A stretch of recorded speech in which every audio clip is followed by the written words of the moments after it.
gracias por venir a nuestra casa. Como vieron, muy informal. El día de hoy la idea es esto de Unza Medita a puertas abiertas, es como el lugar de nuestro trabajo diario, y queríamos compartirlo con ustedes. Esta segunda actividad tiene que ver con lo que hacemos acá todos los días para que finalmente nuestro trabajo termine siendo libros, ¿no? Haciendo libros. Como directora editorial, la tarea que tengo es de establecer cuál va a ser la política editorial. Hacia dónde vamos a ir con nuestros libros. Es decir, nos hacemos unas 4 preguntas. ¿Para quién vamos a producir libros? ¿Qué libros vamos a producir? ¿Cuándo los vamos a hacer? ¿Y cómo los vamos a hacer? Pero bueno, día a día observamos entonces la llegada de los originales, hacemos una pequeña evaluación. Primero lo que se hace es tomar contacto con el autor, darle una devolución de ese primer original que nos manda, y después en ese diálogo, nuestra tarea, si está bien hecha, lo que va a originar es un original que se convierta en un libro, y un trabajo bien hecho de nuestra parte implica que desaparezcamos. Es decir, surge la voz del autor y no se nota nuestro trabajo. ¿Por qué? Porque un libro bien hecho, por lo menos lo que tratamos de hacer acá, es respetar la voz del autor, establecer un diálogo, hacemos un montón, muchas veces, de correcciones, idas y vueltas, preguntas, respuestas. Y recién después de que el libro se convirtió en un nuevo libro, lo pasamos a la gente de diseño, con la cual también tenemos un diálogo cotidiano, porque en la evaluación también de los originales les enviamos imágenes para que las evalúen, nos dicen qué cosas les tenemos que decir también a los autores. Así que bueno, es una tarea global que requiere mucha atención, que en estas épocas de mundial está un poquito dispersa, pero bueno, la retomamos enseguida. Y requiere mucho diálogo. Es un trabajo, el trabajo editorial es un trabajo de equipo, sin dudas, en el que hay que consensuar muchas veces. Y también, particularmente nosotras que muchas veces nos llamamos correctoras, más que editoras, a veces hay que vencer el miedo del otro a que uno le transforme el texto en otra cosa. Soy corrector, soy editor de formación, pero después me fui especializando en publicaciones digitales y básicamente hoy en día un poco me dedico a, bueno, a que los libros no sean solamente libros, objetos físicos, sino que sean también un producto digital para leer en e-readers, celulares, tal vez en un futuro un poquito más lejano. Publicaciones web también, las revistas académicas las trabajamos en HTML. Y también de a poco estamos tratando de abrirnos más a la comunidad a través de actividades como esta y cursos, explicando un poco no solo cómo es el proceso de edición, sino también enseñando. Y queremos aprovechar este espacio también para ver, evidentemente hay inquietudes sobre el mundo editorial. Muchos a veces trabajaron una pequeña partecita del flujo, desde la autoría o desde la edición, desde la dirección también de colecciones. Y es interesante poder compartir las experiencias y también, aprender. Muchas veces hay dudas técnicas y queremos abrir el canal para proponer cursos y espacios como este o como otros en la biblioteca o dentro del programa de Lectura Mundi para poder enseñar los estilados, para enseñar cómo autopublicarse también y cómo publicar dentro de una institución. ¿Cuáles son los canales para que un original llegue a ser un libro? Tenemos ese texto trabajado por los editores y hay que convertirlo en un libro. Para eso hay esta instancia que es la del diseño, para convertirlo en un documento, en un original que le sirva a la imprenta para imprimir ese libro, como esa interfase entre el autor, ¿no? entre el primer texto y la imprenta y el libro físico. Bueno, eso se realizan maquetaciones conforme a los diseños y a los estilos que sigan cada colección. Esas son todas discusiones en general previas, obviamente. Cada colección tiene su estilo, tiene sus tipografías, tiene sus sistemas de portadas. Siempre pensando, como dice Daniela, en los lectores y en el público interesado en eso.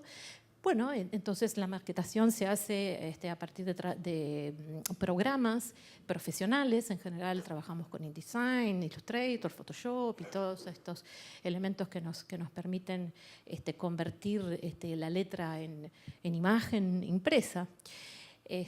Bueno, una vez que está construida la primera maqueta, la primera presentación del libro, vuelve a los editores que la revisan, controlan, cambian, hablan con los autores y así en una ronda bastante sostenida hasta que llegamos al documento final que enviamos a la imprenta.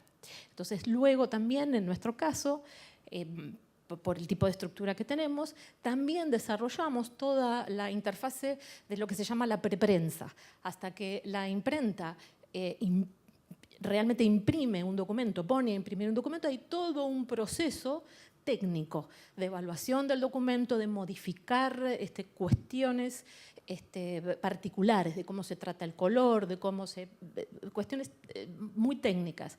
Ese trabajo también lo hacemos nosotros y también puede demandar una serie de rondas de consulta.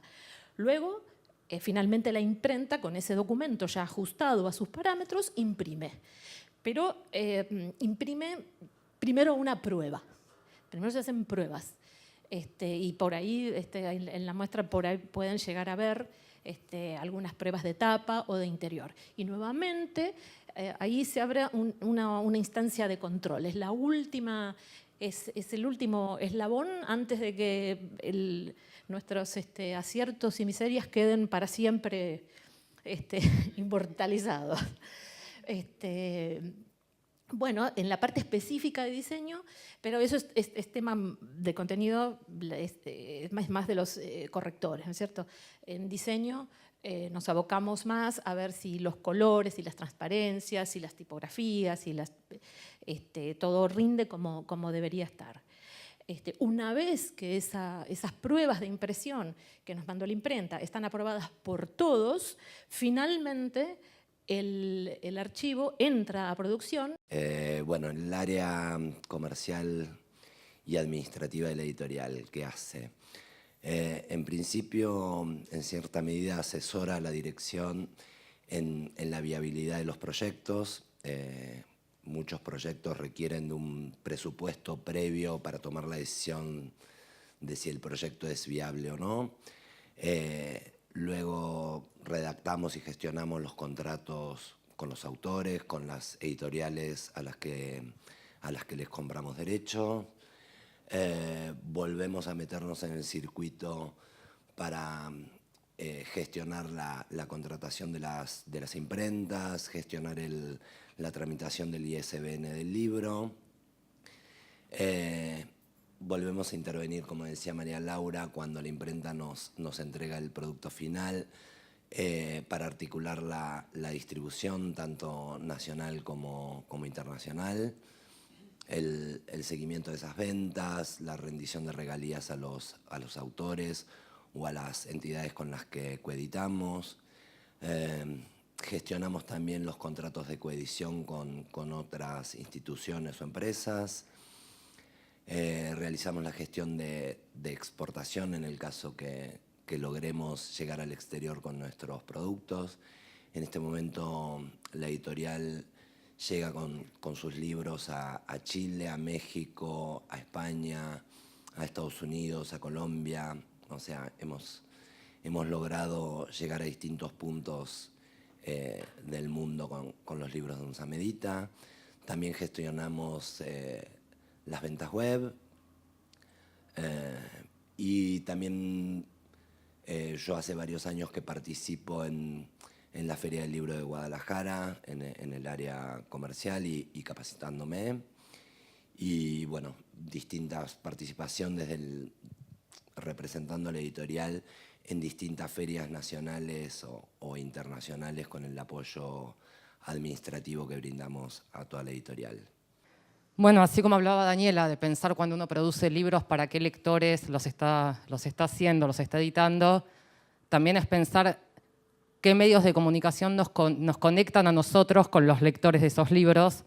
Entonces, buscar a los periodistas interesados en esos libros que a través de los medios en los que trabajan llegan a potenciales lectores de lo que la editorial publica, contarles de qué se trata el libro, muchas veces anticipadamente, no esperar que salga, sino ir contando lo que la editorial está haciendo, hacerles llegar el libro, tratar de vincular algún tipo de nota, pensar qué tipo de nota le puedes ofrecer al periodista, si es un autor que está disponible para dar entrevistas y hay algún espacio de entrevistas, conseguir una entrevista, si no conseguir una reseña crítica, sino aunque sea conseguir una pequeña línea así que llamamos bibliográfica, que aunque sea diga la tapita y el título del libro, también que se publiquen las actividades que hace la editorial, pero más allá del trabajo con cada uno de los libros, lo que es importante es ir construyendo,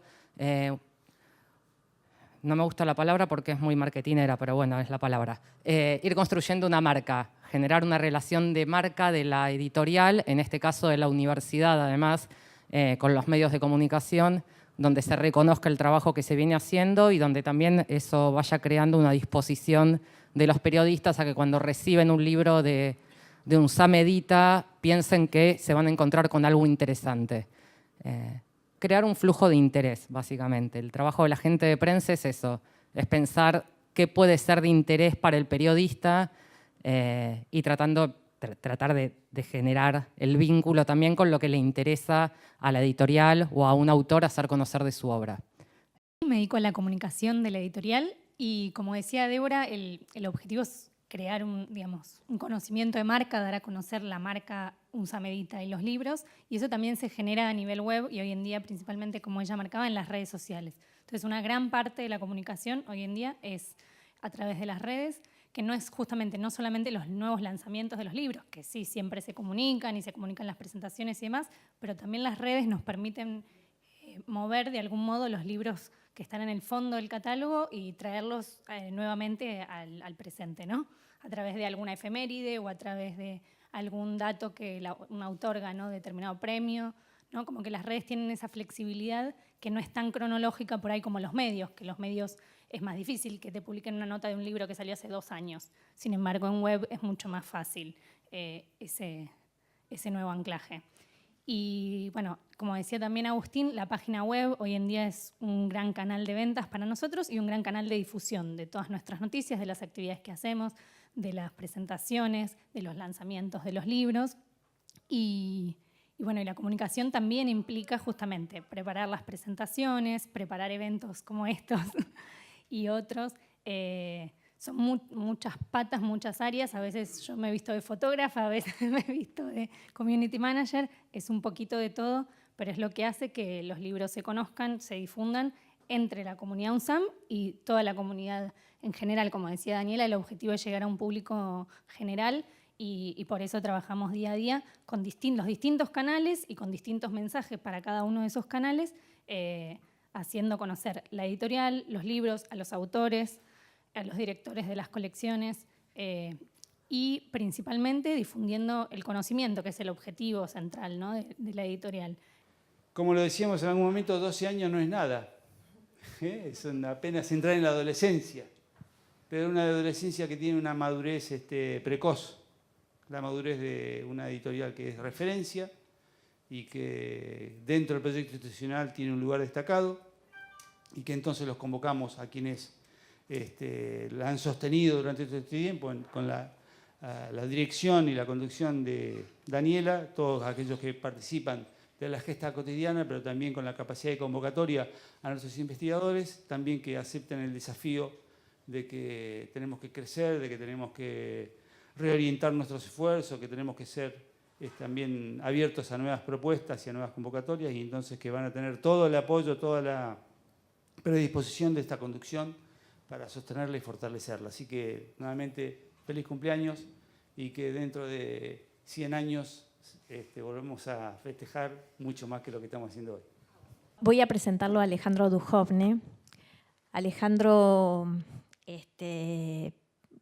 lo conozco ya hace varios años de trabajar en forma conjunta en la red de editoriales de universidades nacionales. Alejandro fue evaluador externo en un programa, el programa de mejoramiento que sacó la SPU en el año 2014, que fue muy interesante todo ese proceso porque cada editorial universitaria tenía que hacer un proyecto propio de desarrollo de acuerdo a su estadio, si era una editorial en creación, con vistas a profesionalizarse o vistas a consolidarse, hacer un proyecto en cualquiera de estos tres ejes de acuerdo al diagnóstico que hacía cada editorial.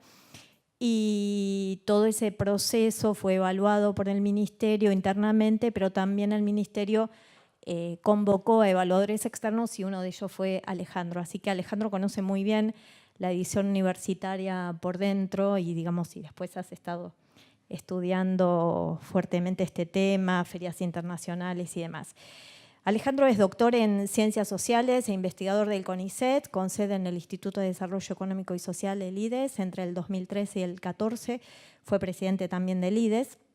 Dirige aquí en la UNSAM la maestría en Sociología de la Cultura y Análisis Cultural del Instituto de Altos Estudios Sociales. Sus temas de interés son la historia y la sociología del mundo editorial, por un lado, y la historia judía moderna europea y argentina, por el otro. En la actualidad participa de distintos proyectos internacionales y locales relativos a cuestiones de circulación internacional de las ideas, la edición y la traducción.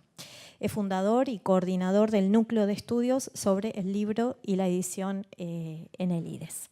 Así que, bueno, Alejandro, escuchamos atentos tu lectura del catálogo de UNSAM Edita. Bueno, muchas gracias, Dani, por la presentación. Gracias, Débora, también por la invitación.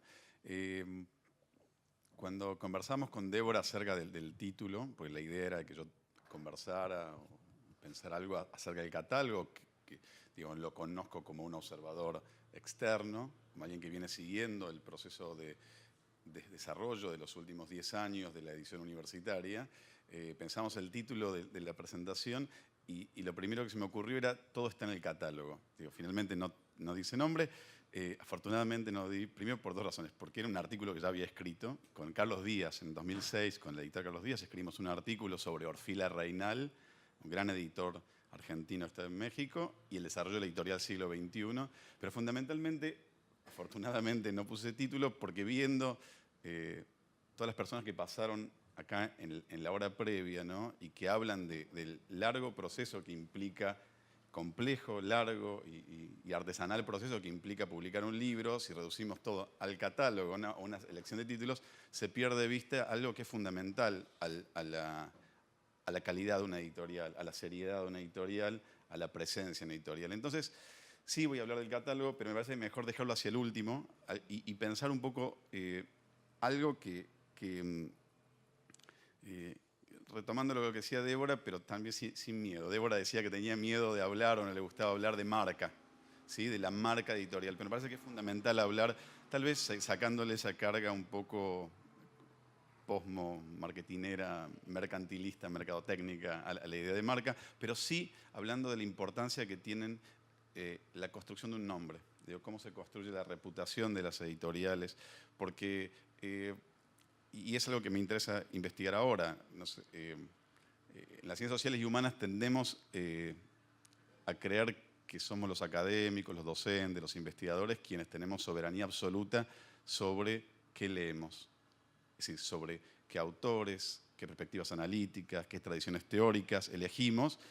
Y es como si fuésemos a la librería y elegimos aquello que de antemano queremos, ¿no? Y sin embargo perdemos de vista el rol central que tienen una serie de actores que median ese proceso, mediadores, en este caso las editoriales, en la construcción de un repertorio, en las posibilidades que tenemos nosotros de elegir libros, ¿no? Y cuánto influyen. Y en ese sentido, todos ustedes, todos los actores que participan de la editorial tienen un rol central en eso. Les doy algunos datos, ¿no? Empecé a trabajar hace poco como parte de una investigación sobre los programas doctorales en Ciencias Sociales y Humanas que hay en el país. O sea, relevando la bibliografía de todos los programas. Empecé con 3 programas doctorales para probar el instrumento, si funcionaba, e inmediatamente surgieron algunos datos bien interesantes, ¿no? Son alrededor de 1000 entradas bibliográficas de 3 planes de estudio, 3 doctorados. Y lo primero que surge es la preeminencia del libro. Es decir, frente a la discusión acerca del paper, etc., uno podría decir que tal vez para investigar el paper tiene un rol, pero al menos en el lugar de la educación, de la formación doctoral, el libro sigue siendo central. Un 79% de esos 1000 entradas bibliográficas son libros, capítulos, partes, libros enteros. Después, si llegan a través de fotocopia o libros digitalizados, es otro problema, y es un problema muy interesante para que una editorial lo tome, ¿sí? Para que las editoriales tomen como llegan. Pero lo cierto es que el libro como soporte, como formato, sigue siendo dominante, ¿sí? Pero después, si vamos a las lenguas, vemos que a nivel doctorado el castellano sigue siendo principal por lejos, es decir, por más que exijan los doctorados hablar otras lenguas, el 86%, al menos de 3 doctorados, son en castellano, ¿no? Pero después vemos a dónde se editan los libros, ¿no? Argentina claramente domina, después viene España, o sea, 48% de los libros fueron publicados, disculpen la estadística, pero nada, es parte de mi trabajo y tengo que darlas. El 48% de los libros, ¿sí? Fueron publicados en Argentina, el 32% en España, el 12% en México. Es decir, la edición argentina tiene un rol importante, pero quizás no todo lo importante que podría, ¿sí? Es decir, realmente España todavía sigue proveyendo, ¿sí? O sigue generando parte de la bibliografía que se estudia. Digo, eso es algo para ver, qué disciplinas, qué tradiciones teóricas, y en ese sentido, cómo competimos o nos complementamos con el mercado español, ¿sí? Pero yendo puntualmente a lo que me interesa señalar ahora, y hablando de marca, si vemos las editoriales, ahí claramente aparecen en la punta, Fondo de Cultura primero y siglo XXI después, ¿sí? Casi diría que es obvio, pero no es tan obvio. Es decir, la pregunta es, ¿por qué estas editoriales? Porque tienen mejores catálogos, porque tienen más historias, porque hacen mejor prensa, no digo todo eso quizás, pero lo cierto es que si uno mira en largo plazo es porque lograron construir un nombre, son sellos, son reconocibles. Tan reconocibles son que cuando uno va a una librería, aún sabiendo lo que quiere investigar, quiere estudiar, le cree a esos sellos, a esos catálogos. Le cree y va a comprar y asume que lo que está publicado en esa editorial tiene un valor mayor que aquellos que, digamos, por poner algo en el extremo opuesto, Duncan, ¿no? Digo, el mismo texto publicado en Fondo Cultura y en Duncan uno le va a creer a Fondo Cultura y no a Duncan por más que sea exactamente el mismo texto. Suena obvio, pero quizás no lo es tanto, ¿no? Y en ese sentido yo creo que las editoriales universitarias que van apareciendo, para mi sorpresa, fueron apareciendo lejos, pero van apareciendo, la UNSAME entre ellas, Sarmiento y Edubim, digamos Quilmes, que son el grupo de editoriales universitarias, que hay un mapa muy heterogéneo de edición universitaria en Argentina, no sé cuántos lo conocen, pero siendo muy generosos en la definición de edición universitaria, hay alrededor de 40 editoriales universitarias públicas, pero ciertamente 4 o 5, entre ellos UNSAME edita, está a la cabeza en muchos sentidos, ¿no? Empiezan a despuntar. Entonces despuntar significa, desde este punto de vista, construir un nombre. Es decir, que los autores, los lectores, le empiezan a creer a la editorial, empiezan a creer que esa editorial hace un buen trabajo, ¿sí? Y de ese modo, sin ser del todo conscientes, uno se empieza a guiar por lo que ellos ofrecen, uno empieza a leer lo que ellos ofrecen y empieza a incluirlo en sus programas, en sus investigaciones, en sus discusiones, y de a poco van generando a su vez agendas temáticas, agendas analíticas, teóricas, ¿no? Entonces, ahí el rol de los académicos, en el sentido de esta autonomía, soberanía, es menor y las editoriales son un actor central en la definición de las agendas temáticas, ¿sí? Entonces me importaba señalar esto. Y uno de los aspectos claves, obviamente, de esos, básicamente, es el catálogo. ¿Sí? Ahora, ¿qué significa, antes de entrar al catálogo directamente de UNSAM Edita, una pregunta que siempre nos hacemos en las reuniones de la REUN es ¿qué significa ser un sello universitario? ¿Y qué significa ser un sello universitario en Argentina? ¿Sí?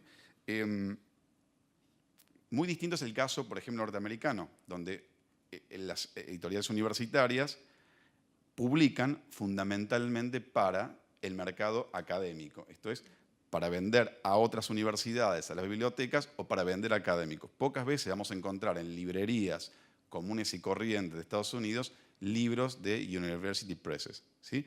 O sea, es desde la concepción de los catálogos, la forma de escritura. Tengo amigos, Ariel Wilkins es un caso, ¿no?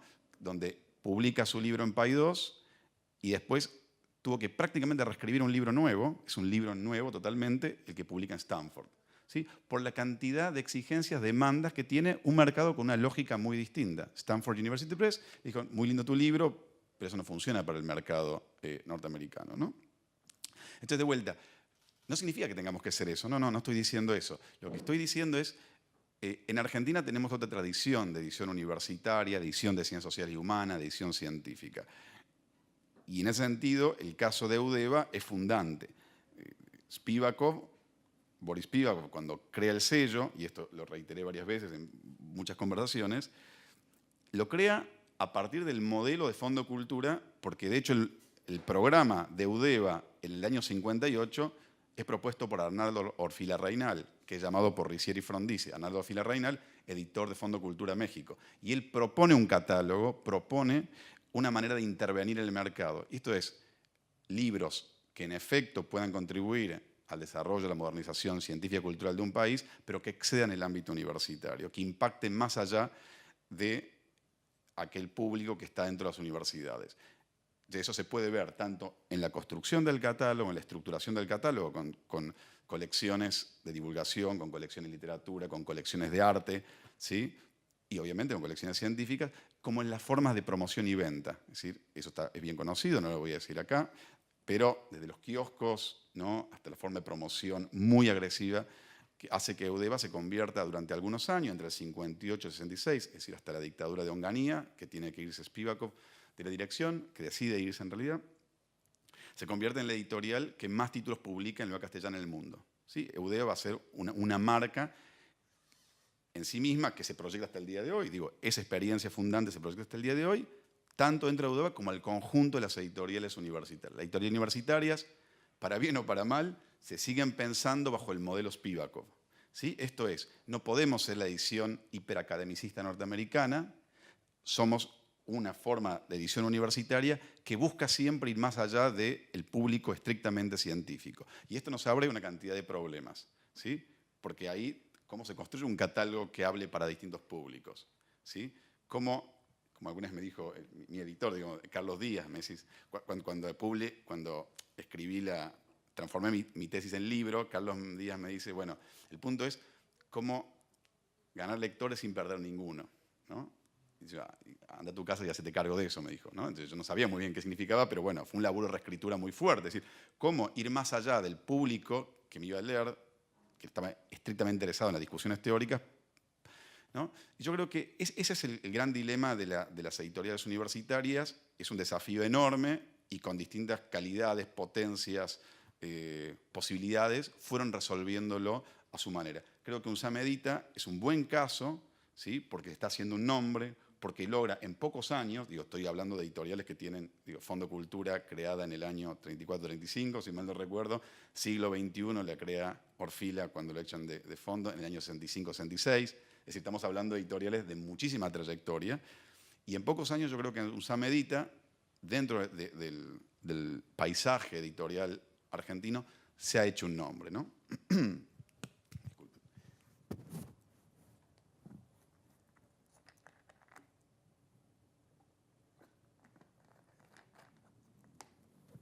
Pero tan importante como eso, es decir, no se trata, y aprovecho que está el rector acá,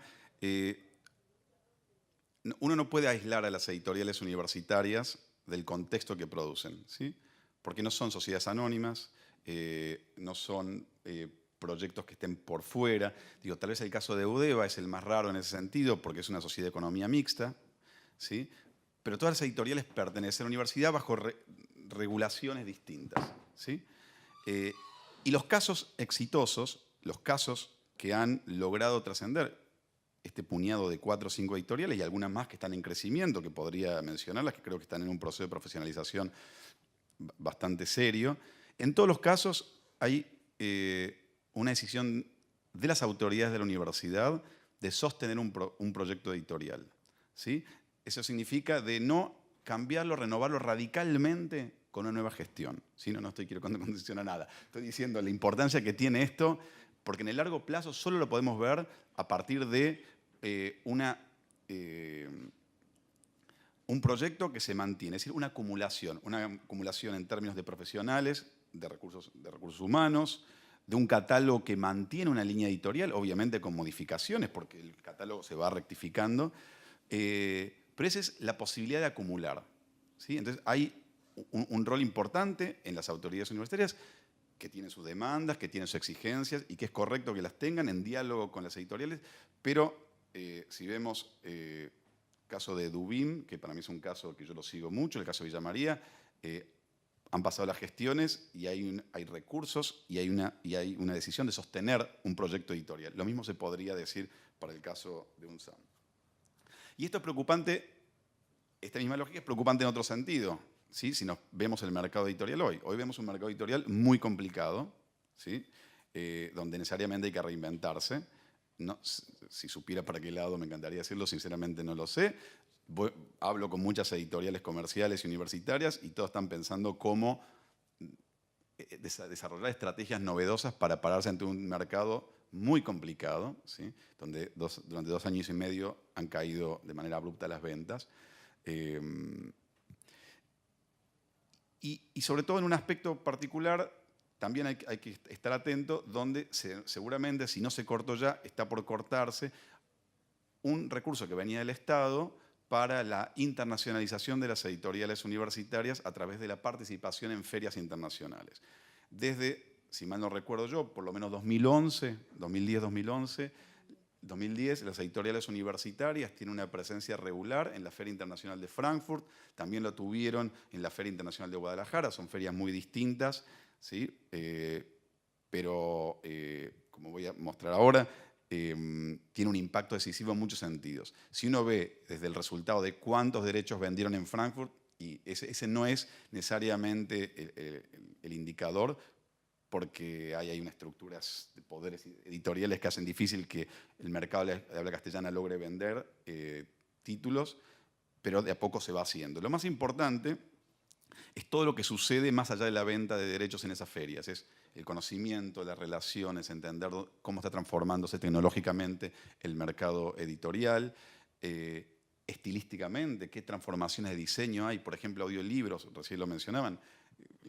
Leí 2 noticias ayer acerca de, primero, Estados Unidos ya ha pasado, no sé, está por las 2 cifras, 10, 12% el crecimiento del mercado de audiolibros. Acaba de desembarcar en México una tremenda compañía de audiolibros para entrar al mercado de habla hispana. Es decir, y esas cosas se aprenden estando muy conectado en esos lugares y viendo quiénes son los actores. Cortar con esa presencia implica una regresión, una desacumulación que bueno, creo que hay que pensarla y hay que discutirla. Un trabajo que estamos haciendo con Gustavo Sorá, con quien trabajo hace muchos años, que hicimos estadísticas de la Feria de Frankfurt, trabajamos en los archivos de la feria, muestran cómo en algún momento España empieza a participar, digamos, incluso durante el franquismo, ¿no? Que uno diría, bueno, censura, prohibición. España se convierte o vuelve a ocupar el rol que históricamente tuvo de gran polo editorial durante el franquismo. ¿Por qué? Porque construye un instituto del libro en los 60s, sí, perdón, en los 50, nada más que en los 60 se potencia, y España,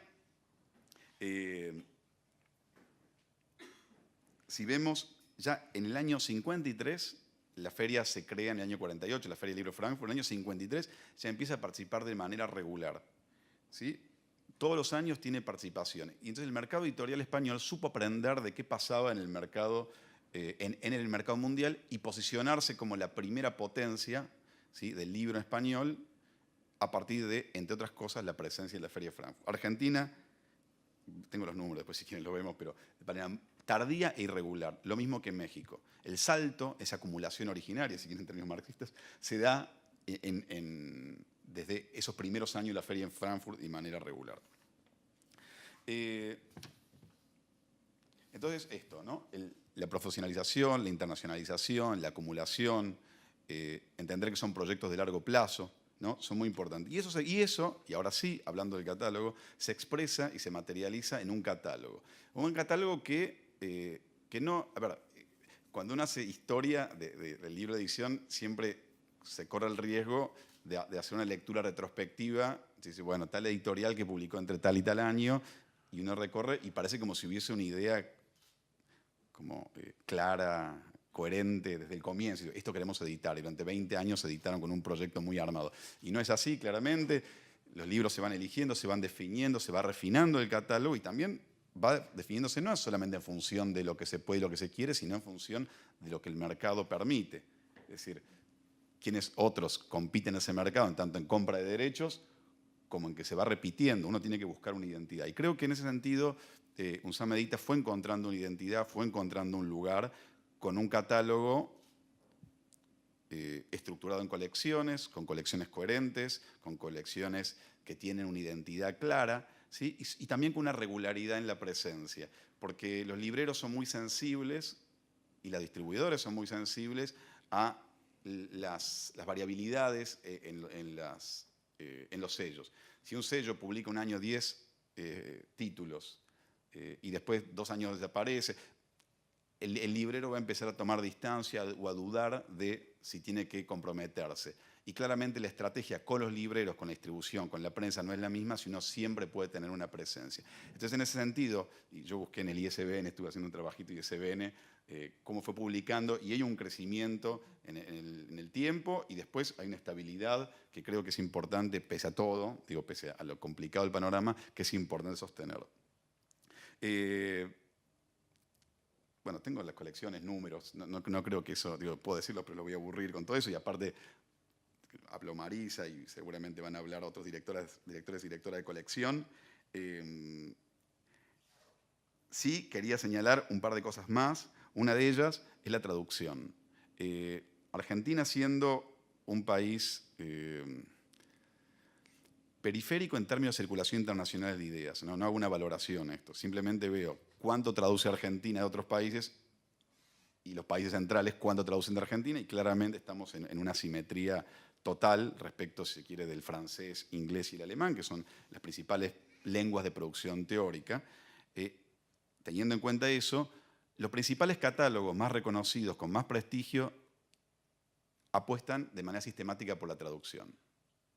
Digo, Fondo Cultura Siglo lo hacen, pero podemos ir a otros más específicos que tienen colecciones o más orientados a algunas disciplinas en particular. Digo, pienso en Manantial, etc. Son reconocidos, son leídos, son consultados, ¿sí?, a partir de nombres, autores, ¿sí?, extranjeros.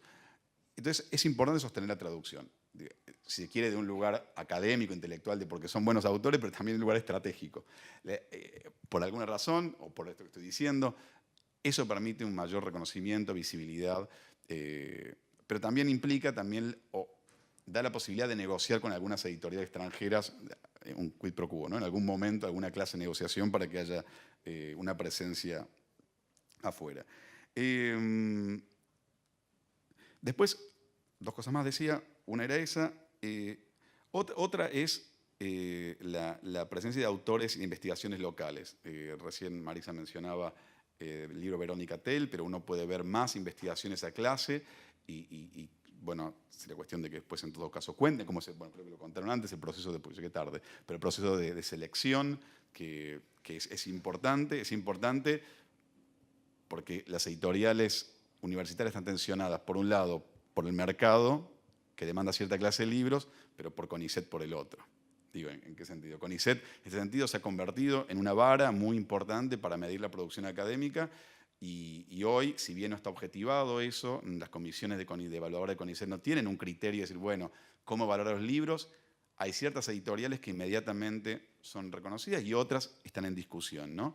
Pero si uno muestra, si las editoriales muestran que tienen procesos claros, transparentes de selección de títulos, eso facilita que sean reconocidos por lo menos en el polo científico. ¿Sí? Digo, en el polo científico no me refiero a GIOL, sino al lugar de la ciencia, ¿no? Y es muy importante entonces crear esas puertas, mantenerlas abiertas, tanto para la propia universidad como para investigadores de otras universidades que pueden entender que NOUNSAM Edita es el lugar en el que quieren editar, es el lugar que les va a prestigiar a ellos, es el lugar que les va a dar visibilidad, que les va a dar reconocimiento. Y para eso se necesita un sistema, un proceso de selección transparente, claro, ¿sí? Que pueda garantizar la calidad de las obras. Bueno, y finalmente, nada, algunas preguntas, pero que yo no tengo claro, pero es cómo se piensa, que la fui señalando antes, cómo se piensa una editorial en este contexto, y digo en este contexto, en esta hipercoyuntura, que puede ser una coyuntura o puede ser una nueva normalidad. Digo, si la situación económica sigue como está y cala más hondo, en el mercado editorial al menos, probablemente empiezan a cerrar varias librerías, que es lo que está empezando a pasar, y algunas editoriales cierran, y eso va a crear un nuevo estado de cosas. Entonces, ¿cómo UNSAM y cómo la editorial de UNSAM se va a parar ante eso? Pero también ante una coyuntura donde la tecnología, que ya lo mencionaba antes, está cambiando las prácticas de lectura, ¿no? La prensa, bueno, recién Débora y Valeria hablaban de distintas estrategias. No, perdón, era Natalie. Sí, distintas estrategias de relaciones de redes sociales. En fin, creo que hay una cantidad de desafíos importantes que tienen que ser reflexionados tanto internamente como colectivamente con las redes editoriales universitarias, pero lo que no tiene que perderse de vista, una y otra vez, es la importancia de la selección, el catálogo, y que por ahí pasa el reconocimiento de largo plazo y la visibilidad de una editorial.